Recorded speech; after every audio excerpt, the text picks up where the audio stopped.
अस्सलाम वालेकुम viewers, welcome back to my channel. आज की वीडियो बहुत ही खास और मालूमाती है, स्पेशली उन लोगों के लिए जो कि कुकिंग रेंज या तो अभी रिसेंटली ले चुके हैं या जल्दी से लेने का इरादा रखते हैं।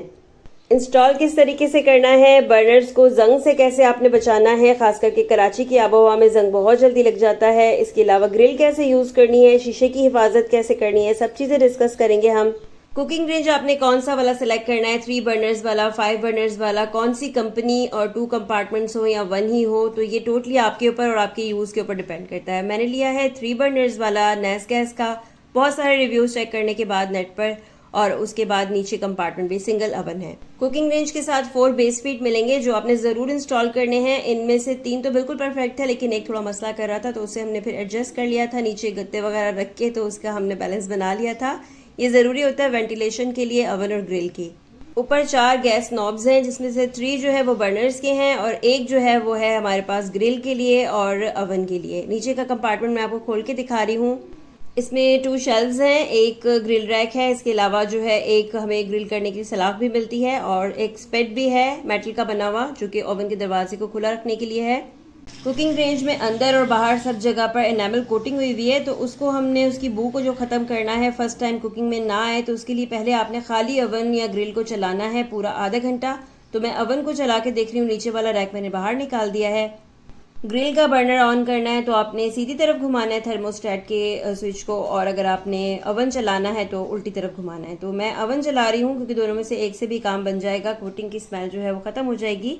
आधा घंटा में से खाली चलाएंगे। तो पहले हमने इसका स्विच ऑन कर लिया है, 200 पे मैंने टेम्परेचर रखा है, मैक्सिमम टेम्परेचर है। तो आप देख सकते हैं कि आपने ये चेक भी करना है कि ये जो बर्नर है आपके ग्रिल के और जो ओवन के, वो बिल्कुल ठीक से काम कर रहे हो, यानी इवनली हीट दे रहे हो। तो ये मैक्सिमम टेम्परेचर पे है, तो इसलिए फुल स्पीड के ऊपर चल रहा है, फुल प्रेशर के साथ। कुकिंग रेंज की 1 साल की वारंटी होती है, वारंटी कार्ड में मैं आपको दिखाऊंगी वो सारी चीज़ें भी। तो यहाँ ग्रिल को मैंने ऑन नहीं किया है। इसका बल्ब और जो पीछे से ग्रिल का मूविंग ऑप्शन है वो तब काम करेगा जब आप इसकी तार लगाएंगे। बैक साइड पे एक तार भी दी हुई है। तो ये है सलाख, और इसको किस तरीके से आपने इसके अंदर लगाना है वो मैं आपको बाद में दिखाऊंगी जब ये आधा घंटा पूरा हो जाएगा और ओवन कुछ ठंडा हो जाएगा। कुकिंग रेंज को जब आपने घर लेके आना है तो इंस्टॉल करने के बाद आपने इसकी सारी वर्किंग चेक कर लेनी है, क्योंकि अगर कोई भी इशू हो तो आप फ़ौरन से कांटेक्ट कर सकें अपने डीलर से जहाँ से आप लेकर आए हैं, या फिर कंपनी में, ताकि इसकी जो भी प्रॉब्लम्स अगर आपको आ रही हैं, इन केस वैसे तो आती नहीं है स्टार्टिंग में, लेकिन अगर आ रही हैं तो आप उनको फ़ौरन से हल कर सकें। मैंने इसके बाद ग्रिल वाला जो बर्नर है वो भी खोलकर चेक कर लिया था, तो मेरे कुकिंग रेंज का बिल्कुल परफेक्टली काम कर रहा है। बेकिंग करते वक्त आपने कुकिंग रेंज के डोर को बंद रखना है, और ग्रिलिंग करते वक्त आपने लाजमी इसको थोड़ा सा खुला छोड़ना है, वरना जो ऊपर के जो नॉब्स होते हैं ये सब जल सकते हैं, क्योंकि उसकी ऊपर की हीट ज़्यादा होगी। तो आपने इसको लाजमी इस तरीके से, ये जो मेटल का पीस मिलता है साथ में, इसको लगा के खुला छोड़ना है, या आप वैसे भी थोड़ा सा खुला छोड़ सकते हैं, काफ़ी ये स्टेबल होता है इसका दरवाज़ा। अब आधा घंटा चूँकि पूरा हो गया था तो मैंने थर्मोस्टेट को बंद कर दिया, और उसके बाद मैं इसको थोड़ा सा ठंडा होने दूंगी और फिर आपको बाकी चीज़ें दिखाती हूँ। अच्छा, एक और चीज़ का आपने खास ख्याल रखना है कि कभी भी कुकिंग रेंज में ग्रिल और ओवन एक साथ एट अ टाइम आपने यूज़ नहीं करने हैं, क्योंकि अगर आप एक साथ करेंगे तो जो ओवन का शीशा है वो टूट सकता है, इतनी ज़्यादा ओवर हीट से अच्छा खासा गर्म हो जाता है जब हम इसको कुकिंग रेंज के ओवन को या फिर ग्रिल को यूज़ करते हैं। ग्रिल अगर आप यूज़ कर रहे हैं तो नीचे जो ड्रिपिंग ट्रे है, या अगर आप कोई खुद से ट्रे रख रहे हैं तो वो भी आपने पानी से गीली कर लेनी है, ताकि जो ग्रिल करते वक्त जो कोई भी जूस निकले मीट में से, गोश्त में से जो निकलता है, तो वो नीचे गिर के चिपक न जाए, जो भी आपने ट्रे रखी है या फिर जो आपकी मौजूद है ओवन में इस ट्रे के साथ। सलाख लगाने के लिए इस तरीके से ये हुक दिया हुआ है, जिसको आप नीचे मूव करके इसमें सलाख एडजस्ट कर सकते हैं। सलाख के पीछे ये जो जाली दी हुई है, इसको जाहिर सी बात है जब आप सलाख यूज़ करेंगे तो ये निकालनी पड़ेगी। तो पहले इसको निकाल लेते हैं और फिर इसके बाद आपको सलाख लगा के दिखाती हूँ मैं। तो कुकिंग रेंज वैसे थोड़ी जगह तो घेरता है, लेकिन इस लिहाज से बिल्कुल बेहतरीन है कि कंप्लीट आपको रेंज देता है। आप कुकिंग कर सकते हो इसके अंदर, बेकिंग कर सकते हो, इसके अलावा आप इसके अंदर ग्रिलिंग भी कर सकते हो। तो ये कंप्लीट सॉल्यूशन है कुकिंग का। ग्रिल करने के लिए सलाख लगानी हो तो पीछे एक फिक्स्ड होल दिया हुआ है और ऊपर एक हुक है, जिसे हम नीचे मूव करके इस तरीके से सलाख को एडजस्ट कर सकते हैं।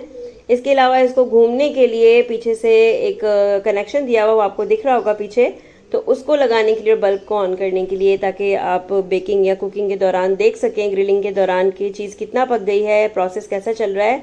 तो वो बल्ब चलाने के लिए आपको इसका कनेक्शन लगाना पड़ेगा। इस सलाख में आप इजीली चिकन लगाकर उसे रोस्ट कर सकते हैं। बहुत ही उसका अच्छा टेस्ट आता है। इसको पकड़ने के लिए एक प्लास्टिक का हैंडल ज़रूर दिया हुआ है, लेकिन ये आपने फिर भी बिना किसी चीज़ के, बिना किसी कपड़े के या किसी ऐसी चीज़ के जिससे आपको ये गर्म ना लगे, उसको आपने ज़रूर यूज़ करना है। कभी भी इसको हाथ लगाने की स्टोव ऑन करने के बाद गलती मत करिएगा, बहुत ही गर्म हो जाता है। बल्ब को भी ऑन करके चेक कर लें और इसके साथ ही ये देख लीजिए कि ग्रिल अच्छे से मूव कर रही है, घूम रही है। इसका घूमने का मकसद तो साफ जाहिर है यही है कि हर तरीके से जो ग्रिल के ऊपर हमने चीज़ लगाई है वो अच्छे से पक जाए। अच्छा, अक्सर ख़वातीन की शिकायत होती है, सोशल मीडिया पे पोस्ट करती हैं कि हमारे जो कुकिंग रेंज का शीशा है वो बहुत जल्दी ब्रेक हो गया। तो उसके क्या रीज़न्स होते हैं? वो एक तो कि सफाई करते वक्त आपने केयर करनी है कि बर्नर्स जब खुले हुए हों या अंदर जो अवन है या ग्रिल है वो काम कर रहा हो, तो आपने कभी भी शीशे को गीले कपड़े से साफ़ नहीं करना, बल्कि साफ़ ही नहीं करना, क्योंकि जब वो शीशा गर्म होता है और आप उसे गीले कपड़े से साफ़ करते हैं तो फिर जाहिर सी बात है कि वो टूट जाता है। इसके अलावा आपने ध्यान रखना है कि कोई भी भारी चीज़ जो है वो इस शीशे को ना टकराए। इन चीज़ों का ख्याल रखेंगे तो उम्मीद है कि शीशा जो है वो ज़्यादा देर तक चलेगा और टूटेगा नहीं। इसके अलावा दूसरी प्रॉब्लम जो आती है, ख़वातीन की शिकायत होती है, मैं देख रही थी सोशल मीडिया पे लोग पोस्ट करते हैं कि जो बर्नर्स होते हैं उन पे बहुत जल्दी जंग आ जाता है। यानी हम उनको जब डेली साफ़ करते हैं, धोते हैं, तो उसके ऊपर क्या आ जाता है, जंग आ जाता है। इस चीज़ से बचने के लिए आपने इसको वॉश करने के बाद इस तरह टिश्यू पे या ब्रश पे बहुत हल्का सा ऑयल लगा के इसको इस तरह से ऑयलिंग कर लेनी है। ध्यान रखिएगा कि बहुत ज़्यादा ऑयल आपने नहीं लगाना, क्योंकि जाहिर सी बात है ज़्यादा ऑयल लगाएंगे तो फिर जो आग होगी जब आप इसको ऑन करेंगे तो वो इस पर लगना शुरू हो जाएगी। तो आपने बहुत ही माइनर सी इसकी ऑयलिंग करनी है, तो इंशाल्लाह फिर जो कुकिंग रेंज के बर्नर्स हैं वो जंग से बचे रहेंगे। ये मसला ख़ास करके उन इलाकों में आता है जहाँ नमी ज़्यादा होती है, क्योंकि हम कराची में रहने वाले हैं तो यहाँ पर ये प्रॉब्लम आती है, यानी यहाँ पर जंग चीज़ों को लग ही जाता है, चाहे आप ब्रास के बर्नर्स ही क्यों ना यूज़ कर रहे हों। अच्छा, अब आपको मैं दिखा रही हूँ यहाँ पर जो चीज़ें इसके साथ आई थी। ये है इसका वारंटी कार्ड। वारंटी कार्ड को अक्सर जो डीलर्स हैं वो फिल नहीं करते, लेकिन फिर भी ये काम कर जाता है। इसके साथ ही कंप्लेंट के लिए इस वारंटी कार्ड के बैक साइड पे नंबर दिया हुआ है। ये रसीद आपने ज़रूर रखनी है संभाल कर, जो डीलर आपको देगा, क्योंकि जब भी आप वारंटी क्लेम करते हो 1 साल की वारंटी होती है इसके ऊपर पार्ट्स की, तो जब आप वारंटी क्लेम करते हो तो ये रसीद ज़रूर मांगी जाती है। साथ ही साथ ये मैनुअल भी दिया हुआ है जिसमें इसको यूज़ करने का कंप्लीट तरीका है। कुकिंग रेंज पर कुकिंग की वीडियो तो आप ज़रूर देखते ही रहेंगे इंशाल्लाह ताला। इसके अलावा मैं आपको बेकिंग और ग्रिलिंग भी ज़रूर करना सिखाऊंगी, ताकि जिनको नहीं है आइडिया किस तरीके से की जाती है तो वो सारे जो है इसको देखकर सीख लें। तो मेरे चैनल को आपने सब्सक्राइब कर लेना है अगर अभी तक नहीं किया है, और वीडियो अगर आपको पसंद आ रही है तो उसको लाइक एंड शेयर ज़रूर कीजिएगा। आई थिंक कि मैंने सारी जो बेसिक बातें हैं वो आपसे डिस्कस कर ली हैं, लेकिन इसके अलावा भी अगर आपका कोई क्वेश्चन हो, कोई सवाल आपने पूछना हो इससे रिलेटेड कुकिंग रेंज से, या कोई सा भी क्वेश्चन आपके माइंड में आ रहा हो, तो आप ज़रूर कमेंट सेक्शन में मुझसे पूछ सकते हैं। मिलते हैं किसी नेक्स्ट वीडियो में इंशाल्लाह ताला। तब तक के लिए अपना बहुत सारा ख्याल रखिएगा। अल्लाह हाफ़िज़।